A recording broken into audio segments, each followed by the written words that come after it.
Hola, les habla el coordinador juvenil de la Organización de Venezolanos Perseguidos Políticos en el Exilio, VEPEX. En esta ocasión vamos a hablar de un tema que ha sido centro de discusión dentro de Venezuela, que es el tema de las elecciones. Porque a pesar de que en Venezuela se ha denunciado por parte de los dirigentes de la Mesa de la Unidad Democrática que lo que hay es una dictadura, sigue siendo una de las estrategias más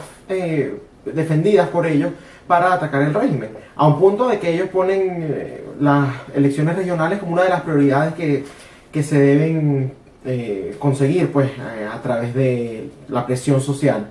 Es decir, la presión social para ellos no es un método para lograr otra cosa más que las elecciones regionales y las elecciones presidenciales. Entonces, bueno, este tema sigue generando mucha polémica porque está ese sector, como ya dije, que sigue insistiendo en usar las vías electorales como método para lograr conseguir un cambio dentro de Venezuela, mientras que hay un sector que defiende la idea o la tesis de que en contra de una dictadura eso no son medidas que funcionan. A mí lo que me llama la atención de los defensores de las elecciones, no estoy hablando ya del caso de los políticos, sino del caso de los ciudadanos, que siguen promoviendo esta medida como una medida efectiva, son varias cosas. En primer lugar, la gran mayoría de los ciudadanos que defienden este método, vuelvo y repito, me refiero a las elecciones, no saben quiénes son Vicente Bello y Roberto Picón, no saben qué fue el acta que firmaron y no saben realmente pues el fraude al que estos dos ciudadanos aceptaron, las condiciones fraudulentas para las elecciones presidenciales. Estos dos señores firmaron un acta en el cual ellos aseguraban que 1,5 millones de votantes sin firma no iban a afectar la transparencia del proceso electoral. Entonces eso pues llama muchísimo la atención que las personas que defienden las elecciones como una vía idónea pues para salir de la dictadura de Venezuela, para salir de esa tiranía, no sepan nada al respecto. En segundo lugar, esta población que sigue diciendo que las elecciones sí sirven, usan de ejemplo, y me parece que es el caso que más les gusta usar porque es el más notorio, el caso de Chile, de que a través de un plebiscito ellos lograron salir de la dictadura de Augusto Pinochet, quien estuvo en el poder durante 17 años. Lo que sí siempre se les olvida comentar es que a pesar de que Pinochet abandonó la presidencia, él quedó con poder político porque a él se le permitió permanecer como senador vitalicio después de haberlo sacado del poder, y además de eso quedó como la cabeza de los militares porque se le otorgó el Ministerio de la Defensa. Si las personas que ponen ese caso de ejemplo para pues demostrar que las elecciones sí sirven en una dictadura, lo que están promoviendo, lo que están defendiendo es que se le dé a Nicolás Maduro el cargo de diputado o de senador vitalicio dentro de Venezuela, o que se le dé a Tarek El Aissami o a Diosdado Cabello el Ministerio de la Defensa, entonces bueno, no cuenten con los ciudadanos que estamos criticando esa vía, porque evidentemente lo que demuestra es que ustedes sí están agarrando una parte de lo que fue el caso de Chile, pero no están viendo el cuadro completo, y pues eso es grave. La idea de salir de estas personas no es darle espacio a la impunidad, debe haber justicia para tener una paz verdadera, y además de eso es pues salir de este modelo y salir de todas esas caras que durante todos estos años lo que han hecho es reprimir a la población por tener otro concepto de lo que es la democracia. Entonces bueno, antes de usar ese ejemplo, lo que se les pide es que vean el cuadro completo y que el caso de Chile no es un caso que Venezuela debiera seguir. En tercer lugar, dicen que es que hay que defender los espacios. Y de eso ya yo he hablado y les voy a dejar un enlace abajo sobre un video en donde hablo de las supuestas victorias electorales que se han tenido.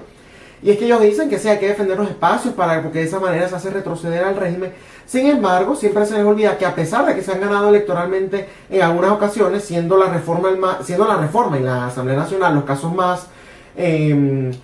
sobresalientes,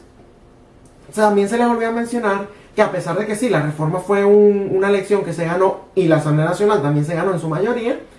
pues fueron elecciones nulas, porque en el caso de la reforma se lograron pasar todos esos artículos a través de pues otros mecanismos, y en el caso de la Asamblea Nacional, a pesar de tener las 2/3 partes de supuestamente oposición, ha sido una institución totalmente anulada por el Tribunal Supremo de Justicia, entre comillas. Entonces, eso lo que demuestra es que las elecciones no son otra cosa sino un mecanismo de legitimación al régimen, no solamente dentro de Venezuela, sino además a nivel internacional, que pues eso es uno de los asuntos más graves, porque la comunidad internacional, todas las veces que ha querido hacer algo, le salen es con que, bueno, mira, en Venezuela se hacen elecciones, de hecho creo que llevamos 18 elecciones en lo que va del régimen, es decir, una por año, y bueno, ellos, ¿qué pueden hacer? Si eso es el pueblo venezolano, quienes los está escogiendo, ignorando por completo que son elecciones que, vuelvo y repito, que han sido, además de fraudulentas, no han tenido ningún efecto, no han hecho realmente retroceder al régimen en ninguna de sus políticas, ni les ha quitado poder, más bien los ha consolidado, porque, vuelvo y repito, ha sido un mecanismo de legitimación. Otra cosa que la gente desconoce, o quizás pues se la dan de que lo desconocen, es el caso de los negocios de la mal llamada oposición, me refiero a la Mesa de la Unidad Democrática, con el régimen.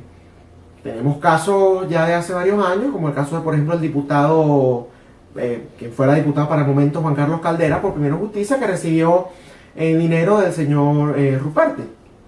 quien además, para los que no se acuerden, es uno de las cabecillas de la supuesta reestructuración por la cual va a pasar la Mesa de la Unidad. Otro caso más reciente es el caso del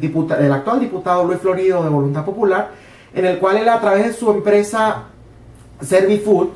si mal no recuerdo es el nombre, pues le vende comida, le vende alimentos al régimen, y una persona que este régimen, que se ha logrado beneficiar económicamente con este régimen, les aseguro que no va a tener las intenciones de luchar por salir de la crisis actual. Entonces, pues si la dirigencia realmente se está beneficiando con esta tiranía que está impuesta actualmente en Venezuela, evidentemente ellos no van a tener ningún tipo de incentivo para lograr conseguir un proceso de transición dentro de Venezuela. Y otro caso del que la gente habla mucho menos, que también es reciente, es el caso del señor Jesús Báez, que es el coordinador político del Partido 20 Venezuela en Táchira, quien tiene nexos directos con nada más y nada menos que el gobernador del estado Táchira, Bielma Mora. Entonces, bueno, las personas que aún siguen creyendo en las elecciones como un mecanismo legítimo y efectivo para lograr generar un cambio dentro de Venezuela, las personas que siguen creyendo en la Mesa de la Unidad como el liderazgo que nos va a llevar a ese proceso de transición, las personas que nos van a sacar de esta crisis, y las personas que además critican a quienes no estamos de acuerdo con ninguna de esas dos tesis que acabo de mencionar, argumentando de que nosotros lo que estamos es haciendo un llamado al uso de las armas. Miren, lo que están demostrando, y lamento decirlo de esta manera, es un desconocimiento enorme del tema. Vuelvo y repito, las elecciones no son un mecanismo que hayan demostrado ser efectivo. La Mesa de la Unidad ya ha demostrado que no tiene intereses reales de salir de esto. Y en el caso de quienes aseguran que pues las armas son las únicas vías, además de las elecciones, lo que les recomiendo es que se lean el libro de La dictadura a la democracia de Gene Sharp, en donde nos habla de varios mecanismos de desobediencia civil pacíficos y efectivos que se han usado ya en otras naciones y que pues no pasan por elecciones. Se los digo claro, la Mesa de la Unidad lo que quiere es una sociedad de esclavos electorales. Ellos no tienen la intención de salir de esto, porque de una u otra manera el tener el monopolio de la oposición también trae sus beneficios. No tienen que llegar al poder directamente para lograr conseguir algún tipo de beneficio dentro de esta crisis.